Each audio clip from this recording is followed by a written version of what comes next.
Welcome to Politics Done Right. I am your host, Egberto Willies. This is a progressive program that will take the mystery out of politics. This is the program that will encourage you to make sure government becomes we the people. Whether you are liberal, progressive, conservative, or otherwise, you get to air your point of view. We are an independent media outlet that, unlike mainstream media beholden to corporations, we only owe allegiance to you.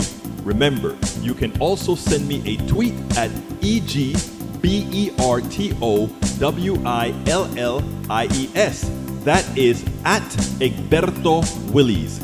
Let us engage. It is Politics Done Right.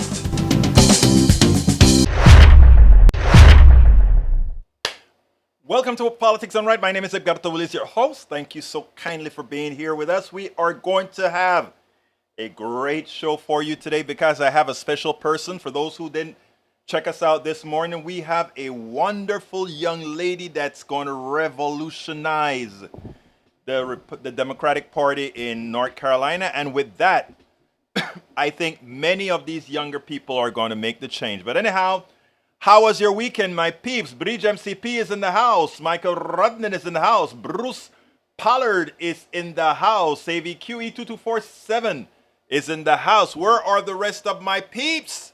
¿Dónde están nuestro personaje? ¿Dónde están?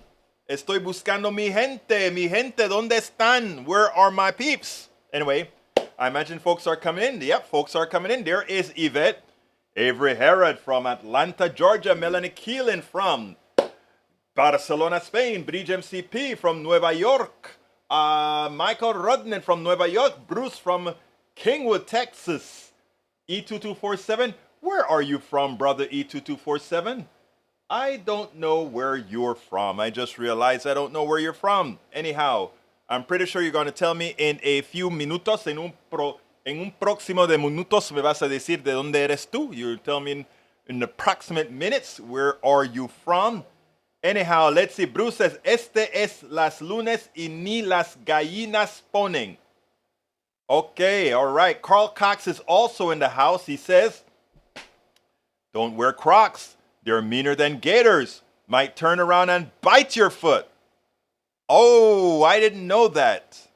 Just learned something that I learn every day. And of course, Tom C. just made it in. He said, peeping in today, hopefully for the whole show. You've been so darn busy, brother.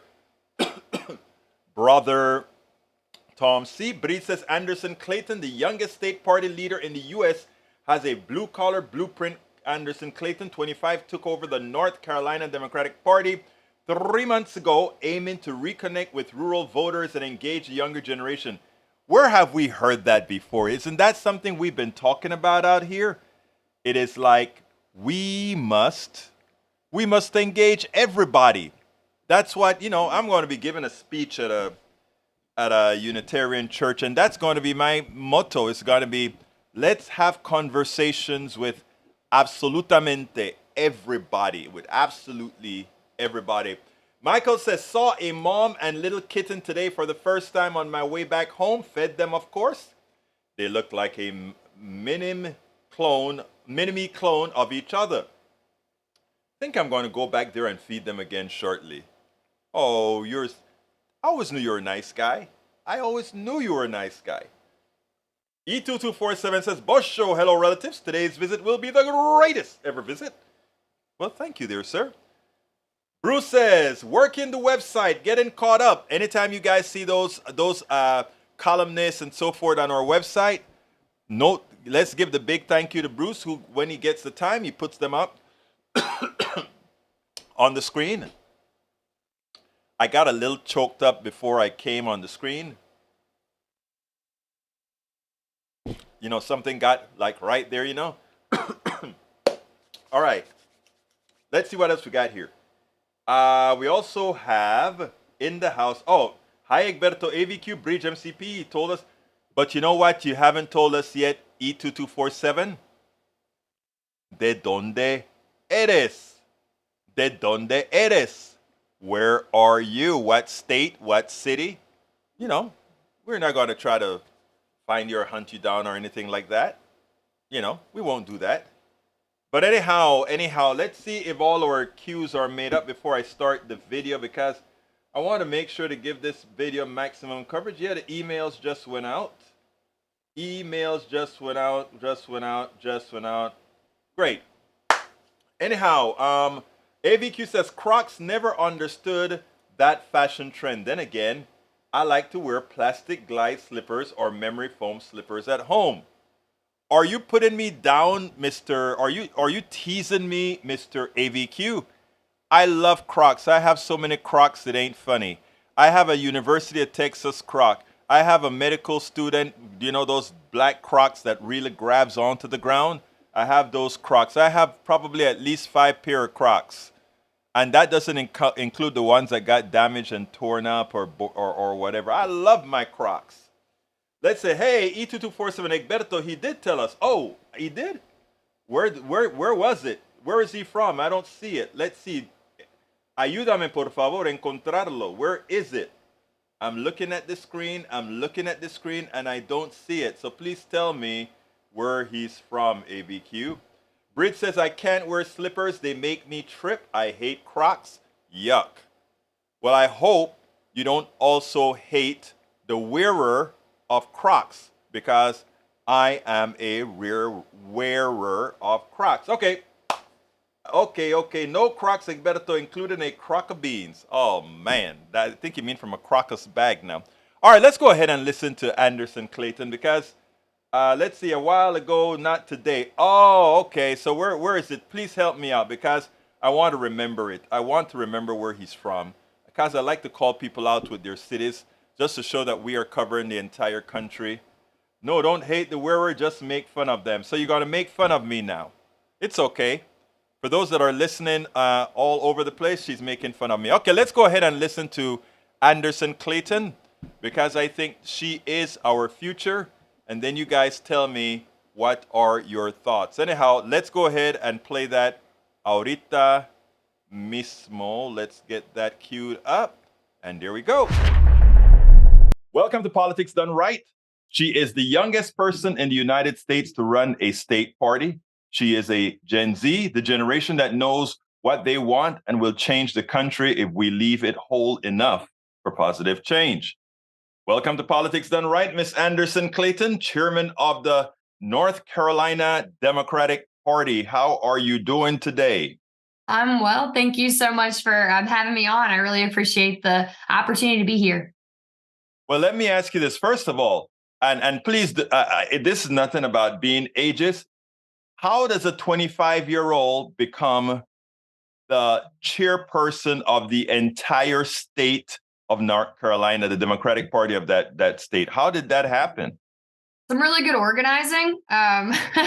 Well, there is a group called the State Executive Committee that's in every single state, and it is what the party chair is elected by from the Democratic Party. And so we had an amazing team of organizers who are all below the age of 30 across North Carolina who got active and came together to really put forward a new vision, a new version of what we wanted to see our party look like, which was one that was more inclusive, more holistic, organized across 100 counties, and really saw everyone as worth talking to and every vote worth fighting for. Now, I love that you said that every vote worth fighting for. As it turns out, in your Twitter, on your Twitter header, you have the word pound rural in there. Hashtag rural. And that is something that I've been speaking about for quite some time now. You don't cede any votes to anybody. And if we could somehow get the older generations to understand that you don't do that, you fight for every vote, that would make a difference. So why don't you first elaborate on where did you come about saying we need to take the rural folks seriously? Yeah, I mean, honestly, I'm born and raised in Person County, North Carolina. So it's a county that's around 40,000 people-ish, and it's right near the Virginia border. And it was a county my entire life I spent it running from, right? I thought that I had to get out of Person County, I had to get out of Roxborough to ever really make something of my life. And I was told myself that growing up there a lot, right? And I think that most rural folks, when you talk to them, would say the same thing, that the opportunities are not there, the jobs are not there, the way to stay in your hometown or home county is not there. So I went to school at Appalachian State University, and I had the opportunity to, before I became Anderson Clayton in politics, I wanted to be the next Anderson Cooper, honestly. And so wanted to go into journalism first. And well, time out. Let me just tell you, you have the disposition to do that right now. But right now, we need you in politics, girl. Well, I'll be honest with you. I always dreamed of doing it a different way, but I realized I had a hard time just like telling stories rather than actually speaking on them sometimes, and being in rooms where, you couldn't give an opinion versus you were just trying to write one down or trying to write the story. I figured I couldn't do that anymore. I actually want to be talking about the issues that I was passionate about. And so I went to work for Kamala Harris's race, actually, when she was running for president in Iowa in 2019. And her campaign dropped me in a little tiny town called Belle Plaine, Iowa, in Benton County. And I sat there and I was like, there are no Democrats here. I do not know why I got dropped here by this presidential campaign. What on earth are they doing? And slowly but surely, I started to find and source Democrats that were passionate about seeing the first Black woman president of the United States. And I started to realize, oh my God, if these people are here in Benton County, what could be and exist in North Carolina? And so I found my way back home after I'd been on national campaigns for a while in 2021. And I became chair of the Person County Democratic Party in my hometown for the first time. And I just started organizing. And I said, I don't care if I never win an election here in rural North Carolina, but I want to give people somebody else to vote for and something to vote for. And we ran 3 really amazing Black Democrats for the Roxborough City Council in 2021. And we knocked 600 doors 3 times, and we ran slate cards for the first time. And we got the first ever Black majority city council that Roxborough had ever seen in its history. And it was an amazing opportunity, but it was something that I realized, this should have happened all along. This should have been happening all along. And in the South, where, you have really diverse rural communities that no one is tapping into because we've dubbed these places Trump country for the longest time, or that they're Republican and that there's never worth an opportunity getting out to them. Person County proved that wrong for me. And it was something where we have an opportunity across North Carolina to do that, but also across our country and especially the Deep South to do that too, to activate Black and brown populations that just don't know our party is really speaking to them right now. What is interesting is you said something that was so important, and I don't even know if you just ran through it, and I don't even know if you see or you heard what you said. When you talk about you like to speak in stories, it is so important that people don't speak in policy. People listen in stories. They like to know that they can instantiate something within themselves from some story that they've heard, and that we always talk policy creates a problem. And I love that you spoke about you want to, I don't know how to write this down or whatever, but I wanted to talk to the people. That's all they're asking for. And that is what the other side has perfected so well. So tell us a little bit about how did you decide that I am going to do that? I'm going to pick up that mantra and I'm going to start telling my story. I don't know. I think I've always known that I wanted to get involved in some way and do something that was bigger than myself. My mom and my grandma were just really strong and vocal advocates for women's rights when I was growing up. But my grandma was somebody that in a rural county, you only knew one Molly Breeze, and she was the person that everybody went to for help, and when she passed away, unfortunately, 4 years ago. But people, when they came to her funeral, they just looked at me and they said, Molly Breeze was the person that gave me my first job. She was the person that gave me the first opportunity for me to do something. She gave me the last $5 that she had one time. And when I think about what a Democratic Party should be, I think about that. And so I've always, and I think anybody in a rural area would say they grew up knowing that they wanted to help people and that they always would. And so to me, organizing kind of became second nature. But when I was going into college for the first time in 2016, Republicans across North Carolina were looking at how do they disenfranchise college students the most. And they tried to take away voting sites across every college campus throughout the UNC system and within our state. And I was at school at Appalachian State University, as I said earlier, and the Watauga County Democratic Party was like, no, the hell, y'all are not going to take away student voting rights, because we know that when students vote and they get organized and they get active, right, we win elections. And so the Watauga County Democratic Party sued the State Board of Elections in 2016 in order to keep up a lawsuit that they had going from 2014. And they kept that voting site, that early voting site on campus. And when North Carolina went red in 2016 for Trump, Watauga County went blue. And this is a county in Western North Carolina in the mountains that everybody always depicts as like, oh, you can't go out there. You can't organize out there for Democrats, right? And they did. And I got involved with that. And it was the first time I had ever really felt like a small group of people coming together and doing something could really make an impact. And I don't know. It was kind of like that was my only win in politics for a really long time. Because like I said, I worked for Kamala Harris's presidential race, which didn't work out that well. And then I worked in Eastern Kentucky for Amy McGrath. And until I came back home to Roxborough, it was the first election and the only election that I had won since. But it's what kept me going, you know. And I think that that's something for every bit of young people to think about right now is that we've got to keep going and we've got to keep pushing and making our communities better. Anderson, you have to put the effort in. You can't just throw out some media out there, hope they listen to it. You have to go there and touch them flesh and blood. You got to be out there doing what needs to be done. And that's why you are the chair of the Democratic Party in the entire state of North Carolina, because that is a sort of affirmation that people need to hear. Now, interestingly, when people talk about rural areas, and we talk about speaking in stories, you go into a lot of these areas, hospitals are closing. Whose policies will reopen these hospitals, Miss Clayton?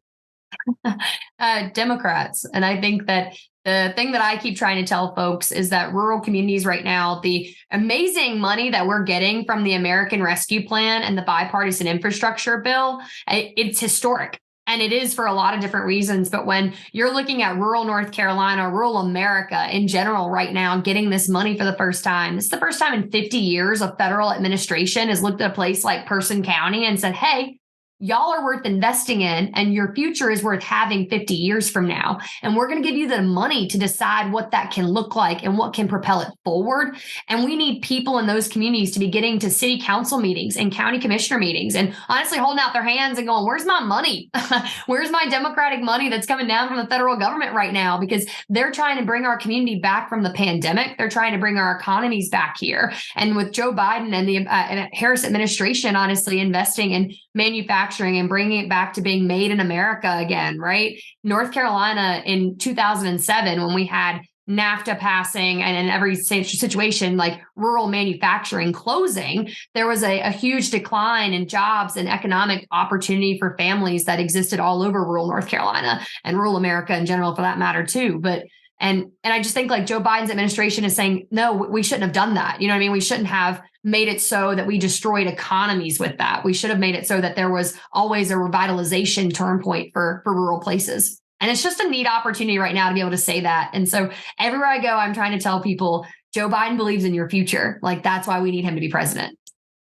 You know, it's interesting because wherever, if you cause disruption in some particular economy, if the government created treaties to create disruptions, it's the responsibility of the government to mitigate what it created, right? And that is what was missing from NAFTA. I don't know if you get into this, but one of the great parts of the Medicare for All plans that we have, wanting to give everybody health care, is as we displace insurance agents, as we displace all these other forms that jobs that would be lost with having a efficient, coherent system, there are ways to mitigate for that. In other words, it's not one for the other. Why is it that we don't have Democrats out there telling that story the way you are able to go out there and tell the story city by city, town by town, community by community? I trust that is what you intend on doing and building back the Democratic Party in North Carolina.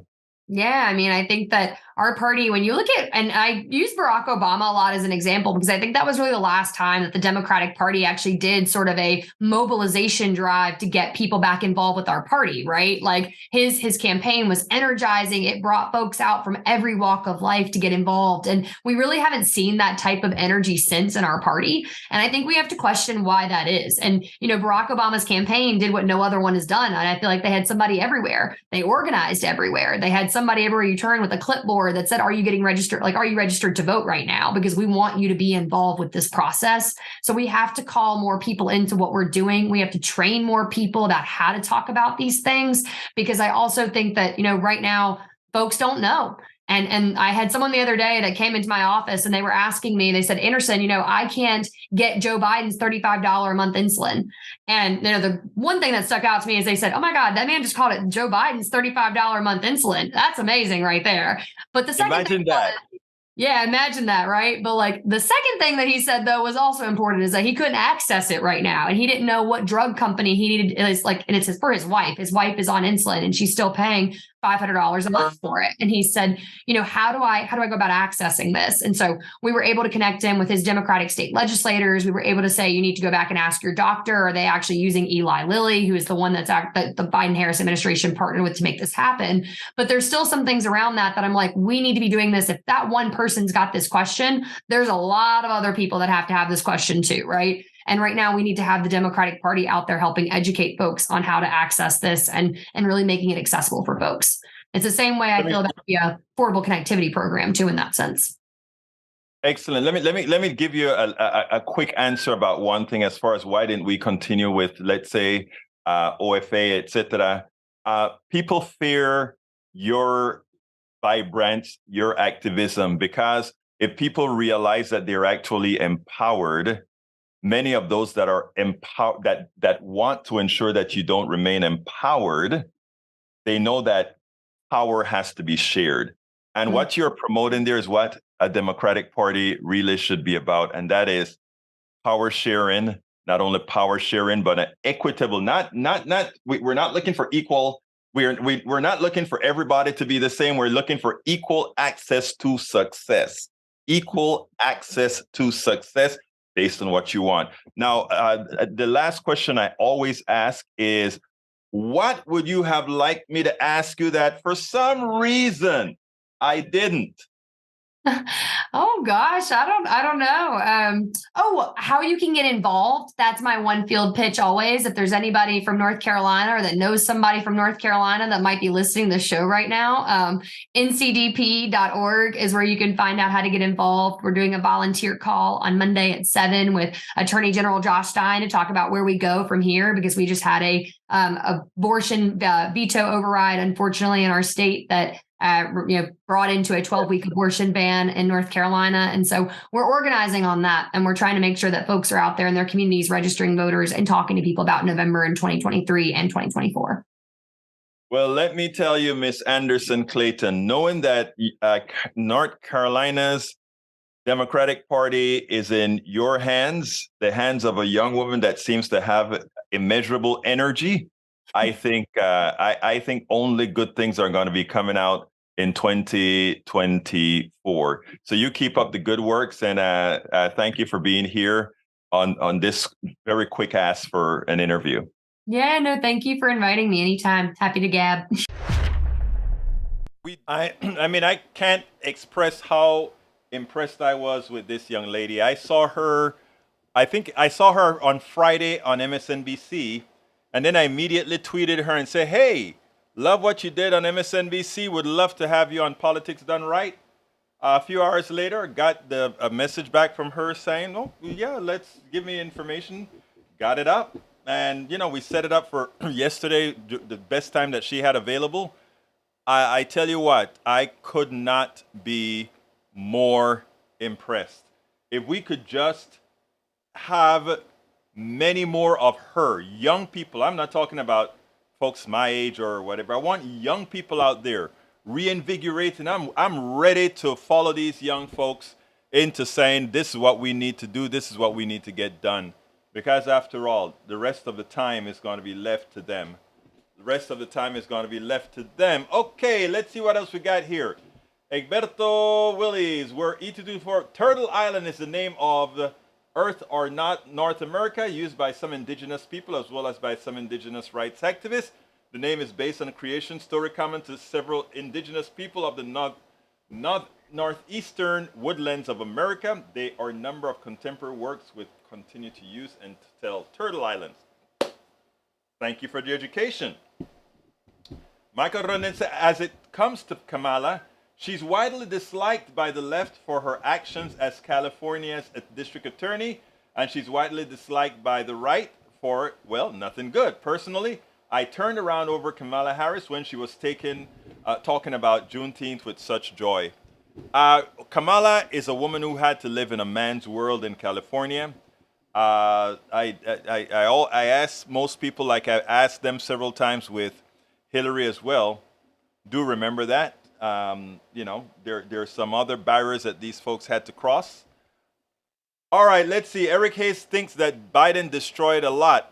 Eric Hayes doesn't know all the things that Biden did that made the economy that he's living into livable.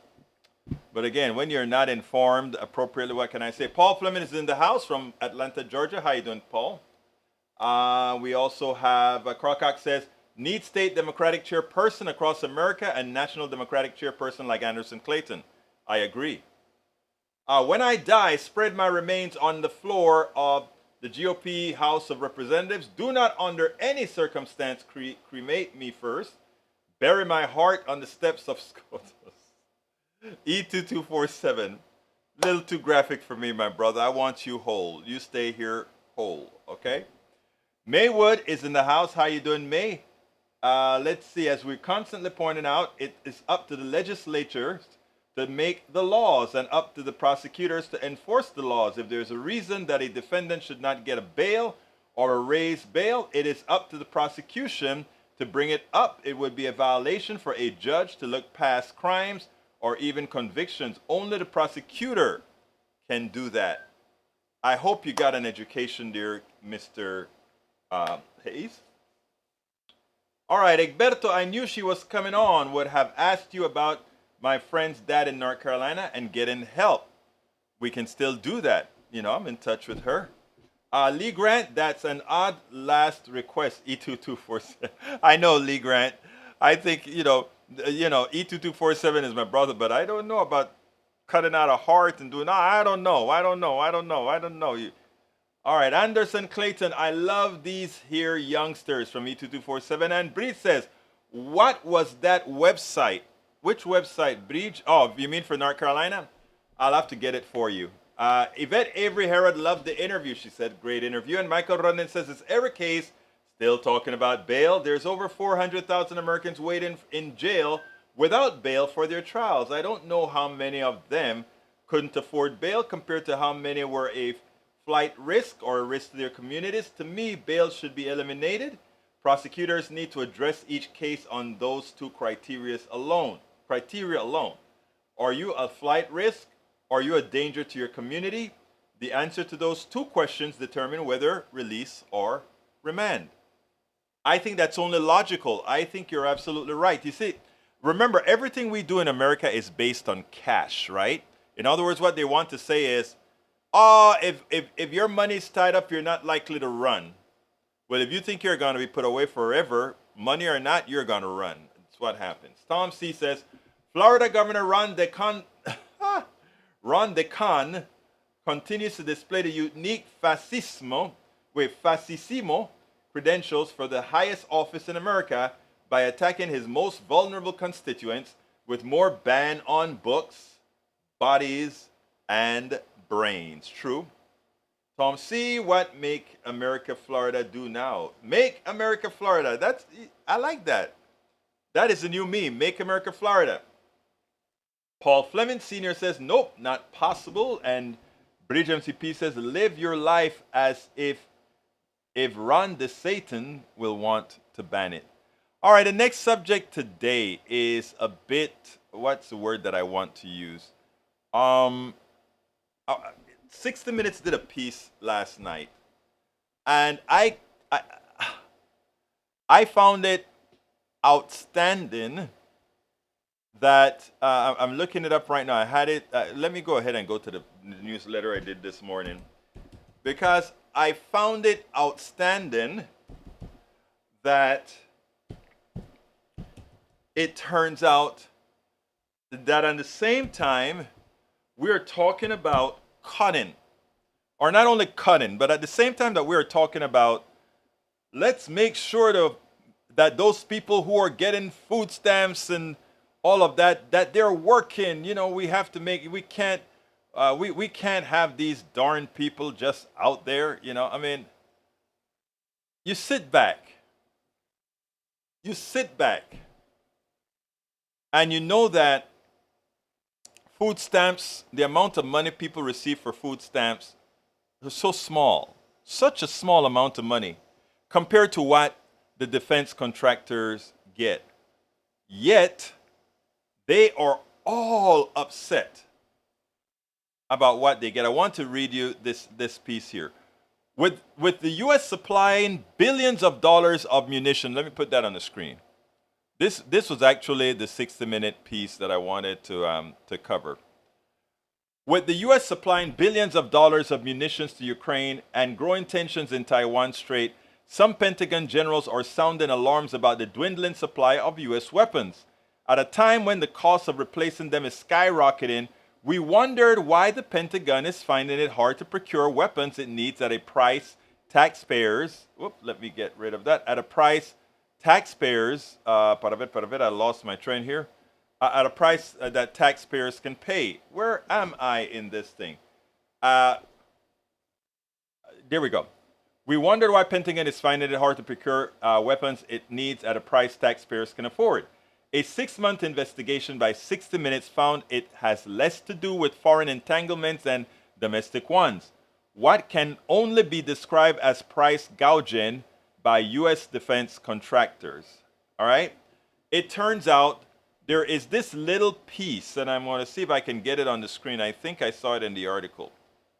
There is a little piece that costs, it's a pressure sensor that is supposed to go in, I think, the Apache helicopter or one of those. The cost, the retail cost, not the manufacturing cost. The manufacturing cost is likely a lot less. But the retail cost was about $350. That's what the Pentagon used to pay for it. Now, the defense industrial complex decided that what they would charge was $10,000 for that same part. $10,000. When an investigation was done on several of the defense contractors and on the missiles that the government has been purchasing from them, the government found out that based on the price of the missiles they paid, they could have gotten another year's worth of missiles from these defense contractors. But here is the biggest kicker that I find astounding when it comes to corruption, when it comes to who are the ones that are ripping off the government. Here's the part. Let's look at the the latest fighter. I think it's the F-30, whatever, the F-32 or something like that. I'm going to see if I can find it in the article. But here's what happens. The design, the development, the research was all paid for by all of you, by all of us. All of us paid for the research and development of that F-something Striker. All right? But here is the kicker. And this is what the F-35 Joint Striker. This is the kicker. Even as, I tell you what, let me see if I can read that section about it because it's so important. It's so important about that particular striker. Let me see if I can find the section in here. Survive by no, there isn't a. Okay, I can't find it exactly, but here it is. The F-35 Joint Striker. Altogether, it's going to cost us $1.3 trillion. We could offset some of that cost if we did things on our own, right? Again, remember this. The government, we the people, paid to design, research and development, and manufacture this plane. Even as we did that, even as the patents are owned by the government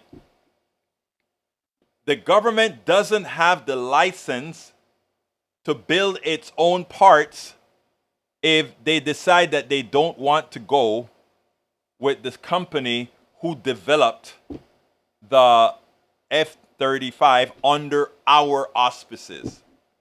I want you to understand what we're talking about here. Which this means that there is a company who has a monopoly on this new F-35 Striker that can charge us whatever they want, which they always charge us whatever they want, and the program is over budget and worth $1.3 trillion.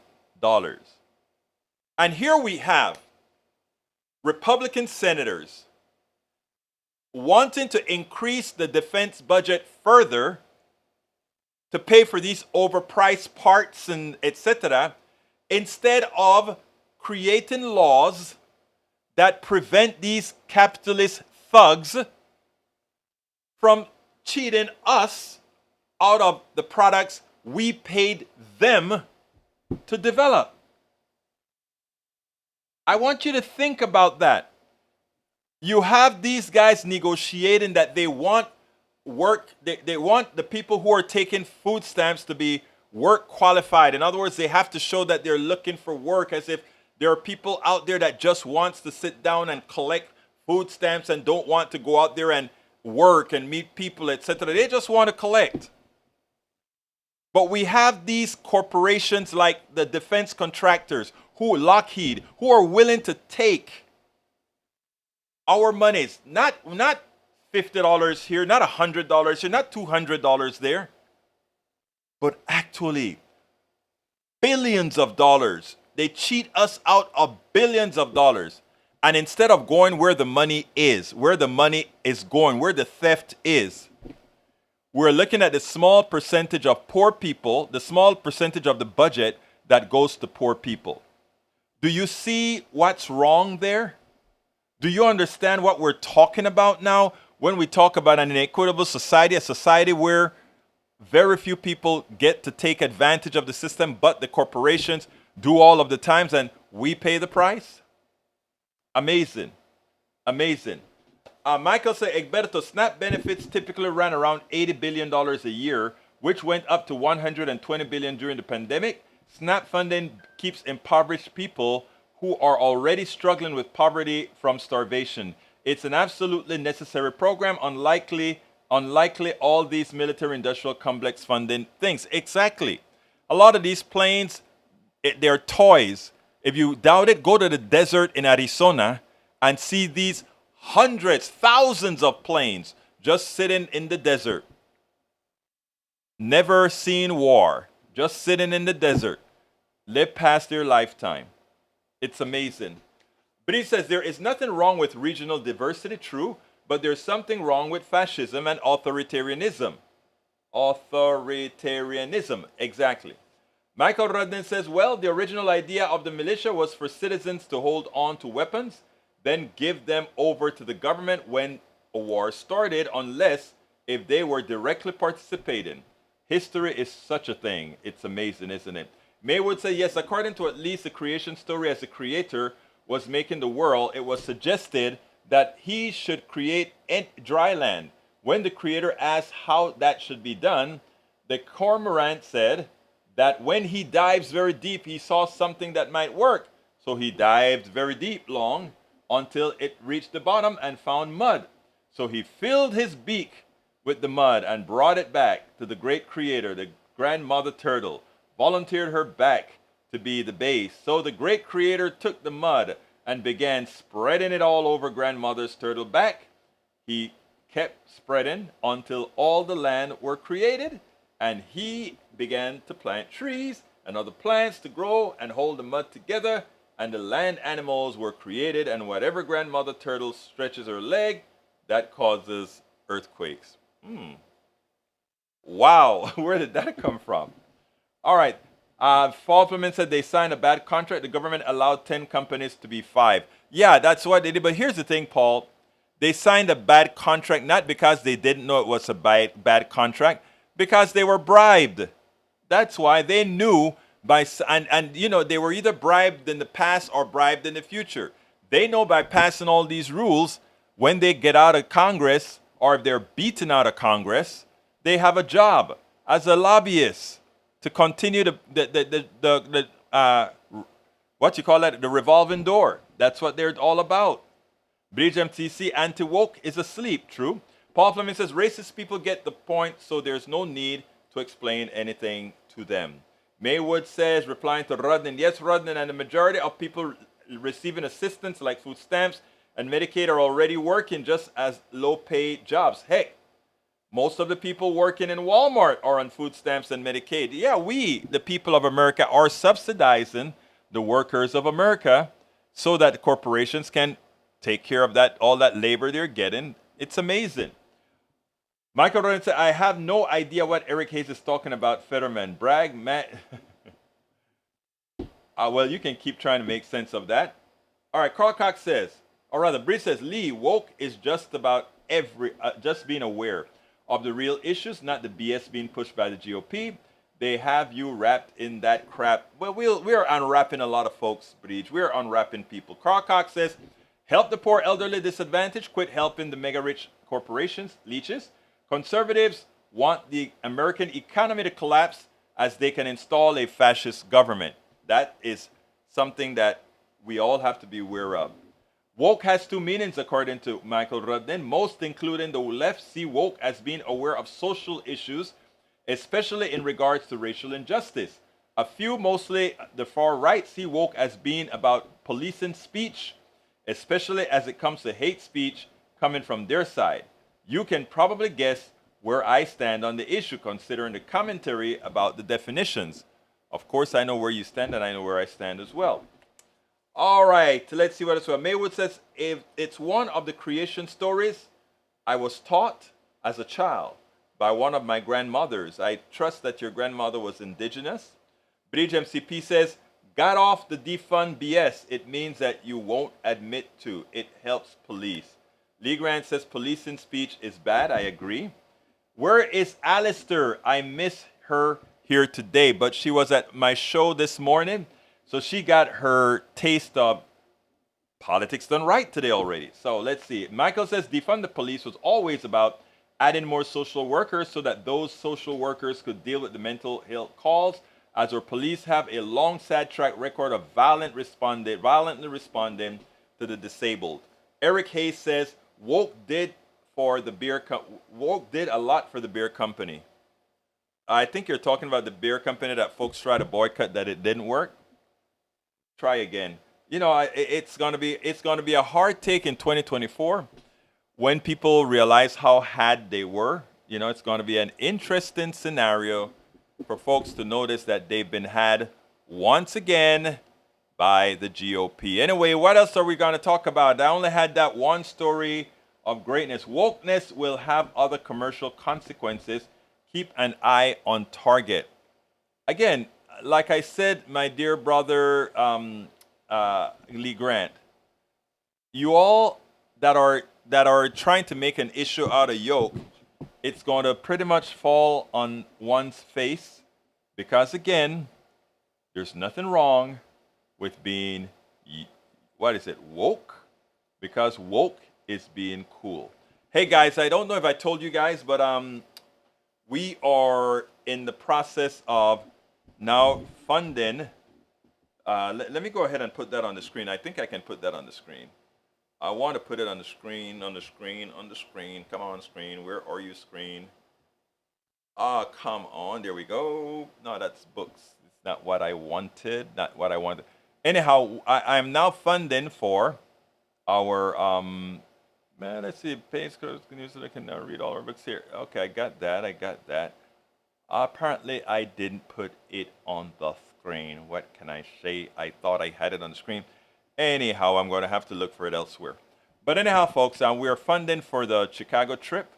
So anybody who is interested in supporting our trip to Chicago, and let me tell you what's great about the trip to Chicago. Every video that I make on the trip to Chicago will be, and let me put this in here. Oh, come on, get in there. All right. Let's see if I can get this in here, and then I'll start telling you what we're talking about here.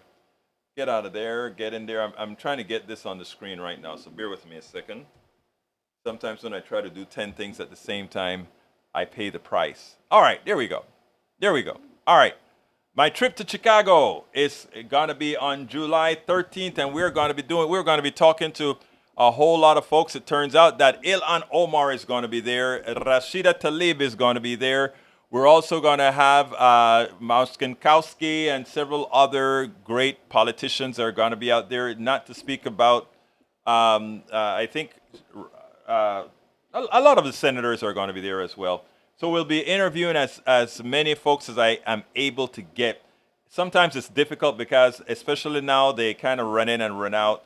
So I'm going to have to do a lot of mechanics to get these people at the table. But as you can see, that was my setup last year, right next to Free Speech TV and Daily Coast Radio on my right side there. But I'm having this great offer now for those who start supporting us. All supporters are going to be, I'm going to have a scroll at the end of the, and oh, let me go ahead and put this in the feed as well. You can support it by going to that link there. But anyhow, all people who support our trip to Chicago will be listed as producers, producers, creditors, not creditors, supporters, co-producers, at the end of every video. I usually do anywhere between 30 or 50 videos, of different interviews. Your name will be listed as, supporters, producers in perpetuity. Also, inside of the description for where we put it on YouTube itself, it will also have your name listed as supporting independent radio, to get these things out. Donors who give $100 or more, they're going to get a searchable page on our internet, on our Politics Done Right page. And of course, we got to approve that because we don't want anybody coming onto the page and putting something that is not cool. $200 donors are going to get an embroidered polo shirt and everything the $100 donor gets and everything the regular donors get. So I ask you kindly, for those of you who have the wherewithal, support the trip to Chicago. I ask the support for Chicago, support for Netroots Nation every year. And the reason why, again, it's expensive and it comes out of the domain of what we do here. So we try to offset as much of our costs as possible because it's fairly expensive to do what we're doing to go to Netroots. Even though I'm on Radio Row as media, still have to get there, still need a couple of mics, etc. So I hope those of you who are able to, the first 20, thank you for saying that. The first 20 donors of 35 or more get an autographed copy of It's Worth It, How to Talk to Your Right-Wing Relative Friends and Neighbors, as well as a Politics Done Right bumper sticker. So I want to make sure that as you contribute to the Chicago trip, that you also get something in return, recognition, T-shirt, depending on the amount you give, and a copy of the book. So what can I say? That is what we do for independent media. That is how we fund independent media. If you notice right now, I feel like a pitchman because for the last few couple of weeks at KPFT, they have me pitching, so I'm having to write the show at the same time that I try to fit some pitching in there because my show at KPFT has to raise $250 every hour that I'm on. That means $1,250 a week I have to raise at KPFT. And of course, I still have to raise money to continue doing our Politics Done Right in general. So the last few weeks have felt like we got to keep this thing going. But anyhow, you get it. All right, Lee Grant says, be careful in Chicago. Carnival in Tinsley Park canceled after flash mob of teens start fight. All right, Lee Grant. Chicago is a fairly safe city. Likewise is New York. All these cities are safer than these cities in red states. Okay, look it up on the map. You'll see it. Look it up on the FBI statistics. You'll see it. Please, don't let Fox News scare you to death. So anyhow, folks, please consider. Let me put the link in there again. please consider supporting the trip to Chicago as best you can. And please share. Tell folks that you know, hey, support this independent media guy who does this entirely on a volunteer basis. We don't do what others do in this business. You support what we are doing. You support what we are doing. So I ask you again to go to that website that I just gave, the MailChimp that I just gave you there, to support the program. Gonna go early. Hard to read these woke and joke craps. Wake up, woke is fine. Thank you so kindly for being here, Bridge MCP. Love you, girl. I understand sometimes it drives you crazy. But you know what? You don't have to take it because I am here to do so. All right? I'll take all the anti-woke stuff from you. Anyway, folks, anything else anybody wants to say? Anybody want to call in? 281-823-7747. I would love to hear from somebody. Again, 281-823-7747. Anybody want to call in and tell me your piece? Say what you want to say. Give me your thoughts. 713, or rather 281-823-7747. But he says, thank you for the show. I say, you're welcome. Tomorrow I have another interview that I think you guys are going to love. It's about coming together. It's somebody that does this for a living. I met this guy in New York at a conference that we had. I think you guys are going to like the program for tomorrow. All right, folks. Anyway, 281-823-7747. I'm calling it once. Otherwise, I'm going to have to close the show. Anybody want to call in and make a comment? Anybody want to call in and say hi? Anybody want to call in to test it out for me? Anybody want to call in and say whatever we need to say? For those of you that are on podcast, the numbers are only valid during the show while it's live. Again, 281-823-7747. Bruce Pollard said, do you look at budget alternatives? Budget alternatives. Actually, no, I did not look at budget alternatives for a specific reason. I've learned that if I am not on campus, in other words, if I am not in the convention center, where this occurs, because of the amount of baggage that I carry, the amount of stuff I have to travel with back and forth, the computers, etc., that I don't leave in the that I don't leave inside of the thing, I make sure to now stay in the conference hotel. Oh, federal budget. You're talking about the federal budget deficit. Let me tell you, a friend, well, it's now my friend because we're all going to go to coffee. He said he was, thank you very much. Thank you so kindly. Thank you so kindly, brother. Michael Rudden just donated to the fund. I appreciate it, Michael. Anyway, folks, listen to this. Make sure to get your book out. Here's the deal. Here's the deal, folks. There are a lot of people that are putting in objections to what the 14th Amendment is saying, right? All the people that used to be literalists now are trying to find all the possibilities why the 14th Amendment should not be used to take care of the debt. And by the way, Bruce, I read what our friend sent, and it doesn't apply really. I know they would, even Janet Yellen would want to say it applies. Here's the deal. Once the Congress passes a law, it is the law of the land. Now, when they talk about if you borrow, the executive have the opportunity to borrow the money to go ahead and pay the bill. When they pass the law, the Congress, they don't then get the opportunity to say that this law can only be paid for if they passed a law. And that what makes it complicated with the piece that your friend sent about the Treasury at its discretion can decide what bills and when bills to pay. That doesn't mean anything because that's the executive. The Congress passes the law. The executive executes the law. The law didn't say written If there's money to pay Social Security, we will. If there's money to pay this XYZ, we will. So therefore, to satisfy the law, borrowing must occur.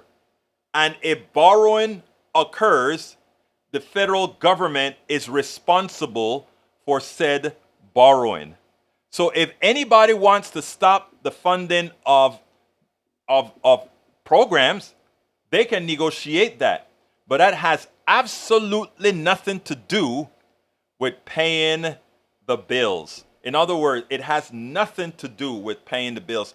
And I think the president need to just stop playing around and need to increase the bill now, today, and tell Yellen to go borrow immediately before anybody can issue an injunction. In other words, Yellen needs to borrow now and borrow enough money for a year. And then if some judge creates an injunction, the money's already borrowed. It's that simple. Let's start operating in the manner in which Republicans like to operate. They like to operate in a wrong and strong manner. Let's operate in a right and strong manner. All right, I got to get out of here, folks. Please remember to go ahead and support our fundraiser for the trip to Chicago, and do remember you are rewarded. Again, as I said, all donors will have their names, unless anonymous, listed in the credit section of every video, in the YouTube description of the video, as supporters, co-producers, and listed on a special Netroots Nation 23 page at politicsdoneright.com. $100 donors may choose to have us create a full internet searchable page at politicsdoneright.com. Politics Done Right must approve the page to ensure it does not violate copyright or obscenity laws. And any $200 donor gets our new PDR embroidered polo shirts. Likewise, the first 20 donors of 35 or more gets an autographed copy of the book, my book, It's Worth It, How to Talk to Your Right-Wing Relatives, Friends, and Neighbors, and a Politics Done Right sticker. Hey, I think it's a good deal, don't you think? So thank you so kindly, folks, and I'll listen to those videos that you guys have me in there for. But I got to get out of here. My name is Egberto Willies. This is Politics Done Right, and you guys know how I end this baby. And how is that again? I am what? Out!